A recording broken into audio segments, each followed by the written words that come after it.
नमस्कार, मैं हूं Balsan. Welcome to struggle to success.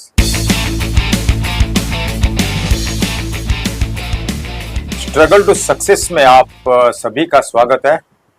आज का जो विषय है, मैंने एक 5 प्रकार की जो गुना यानी अट्ठाइयाँ मैंने भगवत गीता से मैंने चुनकर लेकर आया हूँ। ये भगवान श्री कृष्ण ने महाभारत के महायुद्ध के दौरान अर्जुन को संबोधित किए थे। अभी वो 6 प्रकार के जो गुना है, वो अट्ठाइयाँ, वो क्या है हम लोग डिस्कस करेंगे। नंबर 1, विष देने वाला। अभी देखिए, विष देने वाला ये जो प्रथा आज का नहीं है। आप महाभारत के काल में भी जो दुर्योधन और शकुनी ने मिलकर भीम को विष देकर मार डालने का कोशिश किया था, ये जो प्रथा कई सालों से है। आज भी अपना भीतर, अपने आसपास में, अपने परिवार में भी ये ना विष देने का काम चलते रहते हैं। इवन पॉलिटिकल पार्टी में भी वो कभी कभी ये ना विष देने का काम करते हैं। राजा महाराजा लोग भी ये जो विष देकर राजाओं का बेटे को मारने का कोशिश की है।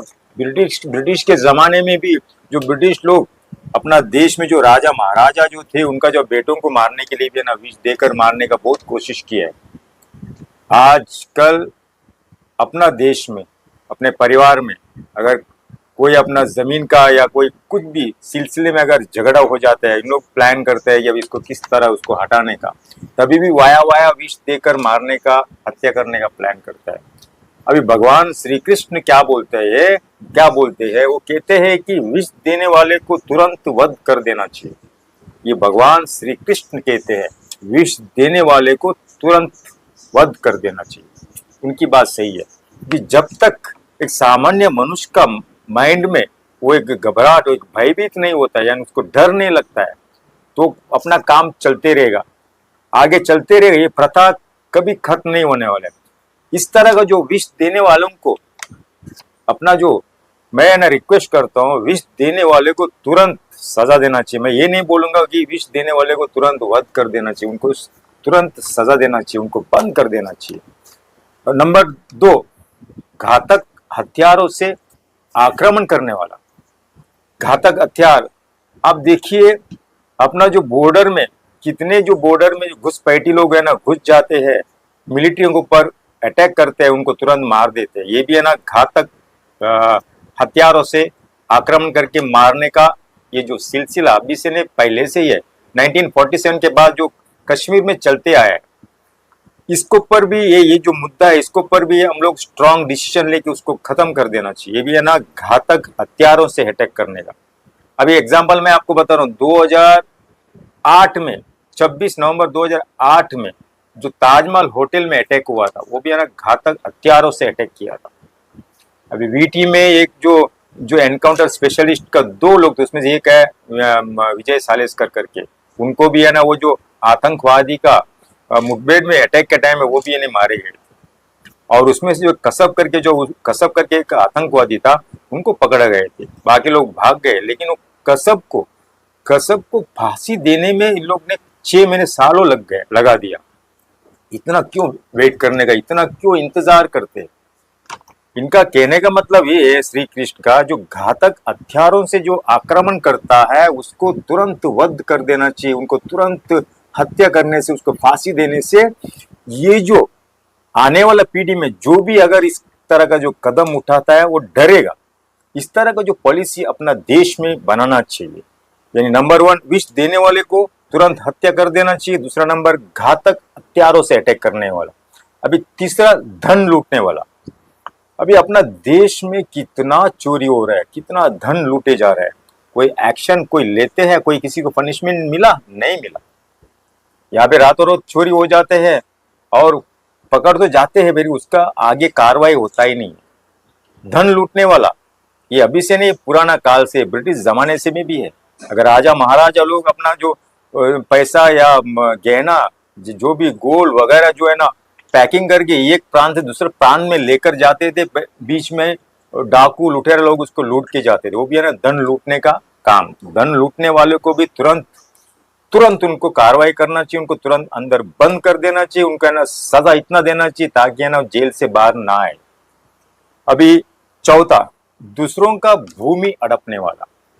अभी अपना देश में कितने आज भी चल रहे हैं, दूसरों का भूमि को हड़पते हैं। अगर भाई बहन रिश्तेदार कोई भी है, अगर ज्यादा अगर वो उनको अगर हिस्से का अगर नहीं मिलने वाला है, कुछ ना कुछ करके रातों रात कुछ ना कुछ गोलमाल करके भूमि को हड़पने का कोशिश करते हैं। अगर लाचार आदमी जो आवाज नहीं उठाता है उसको घर से बाहर फेंक दिया जाता है।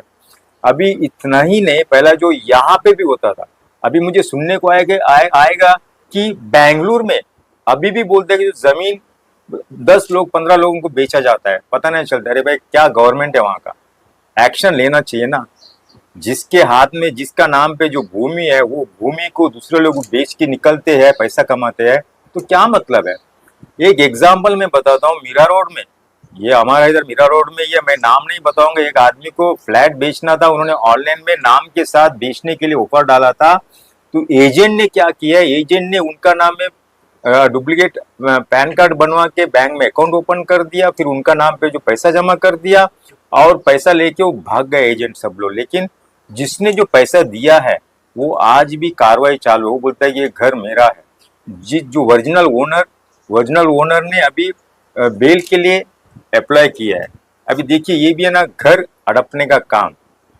जितने लोगों ने दूसरों का घर को हड़पने का जो कोशिश किया है, भगवान श्री कृष्ण भी ये जो महाभारत का काल में बोला है कि अगर दुर्योधन भी दुर्योधन भी पांडवों का जो जमीन, पांडवों का जो इंद्रप्रस्थ को हड़पने की कोशिश किया था, उनको भी 10 12 13 साल के बाद उनको भी सजा तो मिला, पनिशमेंट तो मिला। अभी का टाइम में क्यों नहीं होता है? ये भी एक पॉइंट मैं सरकार से विनती करता हूं कि इसको भी आप लागू कर दीजिए। लोग दूसरे का जो भूमि को हड़पते हैं उसको तुरंत बंद कर दीजिए। लेकिन यहाँ पे ये लिखा है कि उसको वध कर देना चाहिए, लेकिन मैं ये नहीं बोलता उनको वध कर देना चाहिए, तो उनको बंद करके उनको सजा देना चाहिए, और उनको ऐसा सजा दीजिए वो है ना जेल से बाहर ही नहीं है। और पांचवा, घर को अग्नि देने वाला। जो घर को अग्नि देने वाला, आप ऐसा 40 50 साल पीछे भी जाएंगे ना, क्योंकि 1947 के बाद जितना मैं सुना हूं, कितना लोगों ने दूसरों का घर को जलाने के लिए कोशिश किया था। भाई बहन का बीच में, ये जो झगड़े के बीच में आके आदमी लोग दोनों को, अगर मेरे को अगर घर नहीं मिलता तो मैं तेरे को भी देने नहीं दूंगा करके घर को जलाते हैं। उतना ही नहीं, कुछ लोग ऐसे भी करते हैं जो जुल्म करते हैं, जुल्म को मिटाने के लिए दूसरों का घर को जला देते हैं। बाद में पता चलता है कि मीडिया वाला की इंक्वायरी करते हैं कि ये घर किसने जलाया क्या, उनको सबूत मिटाने के लिए जलाते हैं। आज भी जलाते हैं, आज भी आम आदमी नहीं, बड़े लोग भी काम करते हैं। दूसरों का घर को अग्नि देने वाले को भी तुरंत बंद करके कड़ी से कड़ी सजा देना चाहिए। अभी छठवा 6 नंबर ये है, जो पराय स्त्री को अपहरण करने वालों को भी कड़ी से कड़ी सजा देना चाहिए। भगवान श्री कृष्ण ये बोलते हैं कि पराय स्त्री को अपहरण करने वालों को तुरंत वध कर देना चाहिए। लेकिन अपना देश में हो सकता है? नहीं हो सकता है। साल में 20 से लेके 25,000 तक जो महिलाओं पर जो शोषण हो रहा है, आज तक उनको किसी को ना सजा नहीं मिला। बस इन लोग है ना रिपोर्ट लिखवा देते, कभी सजा हुई नहीं हुआ है। अगर पराय स्त्री को अपहरण करने वाले को रोड में बांध कर उसको तुरंत पत्थर पे फेंक कर उसको अगर मार देते हैं, तो सामान्य मनुष्यों को डर लगेगा, बड़े लोगों को भी डर लगेगा, ताकि वो दोबारा ऐसा काम नहीं करे। अभी देखिए, 6 प्रकार की जो अथाइयां गुनाह है, ये गुनेगार नंबर 1 विष देने वाला, घातक हथियारों से आक्रमण करने वाला, धन लूटने वाला, दूसरों का भूमि को हड़पने वाला, घर को अग्नि देने वाला, पराय स्त्रियों को अपहरण करने वालों को, ये 6 प्रकार की जो गुनाह है, ऐसे लोगों को तुरंत वध कर देना चाहिए करके भगवान श्री कृष्ण ने महाभारत के युद्ध के दौरान अर्जुन को संबोधित किया है। मैं चाहता हूं ये जो 6 प्रकार के जो गुनाह है, ये गुनों को मैं चाहता हूं कि संविधान में इसको जोड़ दिया जाए, और इस 6 पॉइंट को इतना सीरियसली लेकर उसको पब्लिसिटी करिए। जो भी इंसान इतना सारा जो गुनाह करता है उसको तुरंत सजा मिलना चाहिए। तुरंत सजा मिलने से लोगों में एक डर पैदा होगा, भयभीत होगा, दोबारा ऐसा काम नहीं करेगा। कोई भी आकर कुछ भी रिवॉल्वर लेके वो गोली चलाता है, कोई भी आकर गुस्से में अगर किसी के घर पे जाके अग्नि देता है, कोई भी आदमी बीच में आएगा, बोलेगा ये घर मेरा है करके हड़पने की कोशिश करता है। कोई भी आदमी आसपास के जो पराये स्त्री को देख के अपहरण करने की कोशिश करता है। अगर वो सब बंद हो जाएगा, बाजू में आजकल ऐसा हो गया कि इतना जो केसेस हो रहा है, आजू बाजू में रहते हुए भी बाजू वाला उनके बाजू का भाभीियों को यानी गलत गलत नजर डालने का ये भी है ना। अगर इस तरह का अगर कानून लागू करता है तो पक्का लोगों का माइंड में एक डर पैदा होगा कि अगर ऐसा करने से मुझे सजा हो सकता है। ये इस तरह करना बहुत आवश्यक है, करना ही चाहिए। अगर ऐसा करता है, जो छोटे छोटे बच्चों को, जो छोटी छोटी बच्चियों को किडनैप करते हैं और मार डालते हैं, शोषण करके मार डालते हैं, सब बंद हो जाएगा।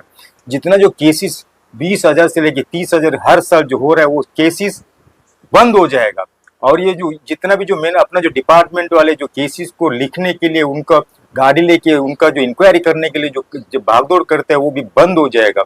इस तरह का जो कानून अगर लागू कर सकता है तो वो है अपना देश के जो माननीय श्री नरेंद्र मोदी जी कर सकते हैं। मोदी जी ये पॉइंट लागू कर सकते हैं। मैं बोलता हूँ ये जो 6 प्रकार की जो गुनाह है वो हर स्टेट में लागू कर दीजिए। हर स्टेट में लागू कर देगा तो पक्का मैं बोलता हूँ इस तरह का गुनाह कोई नहीं करेगा।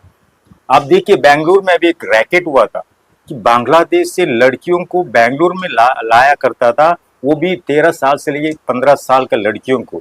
उसमें इतना सारा एजेंट्स है, वहां से सप्लाई करते हैं। वहां पे बड़े लोग बोलते हैं कि मुझे 13 से लेके 15 साल का लड़की ही चाहिए। ये क्या क्या देश है। आप लोग बोलते हैं कि मेरा देश महान है। ऐसे भारत देश में दलिंदरों को भरा पड़ा है। ऐसे दलिंदरों को नाश करना है तो आपको ये 6 प्रकार की अच्छाइयों को लागू करना ही पड़ेगा। अगर ये 6 प्रकार की लागू जो मैंने आपको पढ़ के बताया था उसको संविधान में जोड़ दीजिए। अगर संविधान में आप जोड़ देते हैं, इसको कंपलसरी कर देते हैं, मैं लिख कर देता हूं, दोबारा ऐसा हरकत कोई नहीं करेगा जो मैंने इसमें पढ़ के सुनाया था। मैं प्लीज अपना देश के जो प्रधानमंत्री नरेंद्र मोदी जी से रिक्वेस्ट करता हूँ, ये काम आप ही कर सकते हैं, दोबारा कोई नहीं कर सकते। 1947 से लेके अभी तक जो कुछ कुछ आपने जो नीति नियमों को चेंज किए, कुछ पॉइंट आपने पब्लिक का सामने रखा है, कुछ पॉइंट को आपने सुधारा है, वो आपने ही किया, बाकी लोगों ने किसी ने नहीं किया। मैं ये बोलता हूँ, ये भी बोलता हूँ, ये आप ही कर सकते हैं। मैं आपसे एक रिक्वेस्ट करता हूँ, इसको आप जोड़ दीजिए संविधान में, इसको है ना कंपल्सरी कर दीजिए, इसको पब्लिसिटी कर दीजिए। ये ऐसा जो 6 प्रकार के जो गुनाह करते हैं उसको गारंटी, उसको सजा ही होना चाहिए। अगर ऐसा करता है पक्का अपना देश एक महान देश बनने से कोई नहीं रुक सकता है। आप अपना देश को ये डेवलपमेंट करके रोड को 1 लाख करोड़ का रोड बनाने के लिए खर्चा करते हो, 7 करोड़ लाख करोड़ का ये जो मेट्रो रेलवे बनाने के लिए खर्च करते हो, क्या फायदा है? कोई फायदा नहीं है। पहले इसको तो बंद करिए। जो गुनाह हो रहा है कितना लड़कियों के साथ गुनाह हो रहा है, महिलाओं के साथ गुनाह हो रहा है। अपना देश के स्त्रियों की रक्षा करिए। अगर स्त्रियों की रक्षा करेंगे आप, और 5 साल इसके बाद भी आप ही प्रधानमंत्री बन सकते हैं। इनका दिल में आप है ना एक प्रेम जगाइए, उनके लिए करिए, उनका सुरक्षा के लिए कुछ करिए। अगर इस तरह का अगर आप करते हैं, पक्का मैं आपको लिख कर देता हूँ, मोदी साहब आप दोबारा प्रधानमंत्री बनेंगे, 4थी बार प्रधानमंत्री बनेंगे। ये मेरा आपसे रिक्वेस्ट है। ये जो अध्याय मैं डेस्कटॉप में लिखूंगा, प्लीज अगर आपको जानना है भगवत गीता में जाइए, पेज नंबर 40 में जो भगवान श्री कृष्ण ने अर्जुन को क्या संबोधित किया है उसमें लिखा हुआ है, आप देख लीजिए। बस अब मुझे जाने की आगे दीजिए। मैं हूं बलसन। जय हिंद।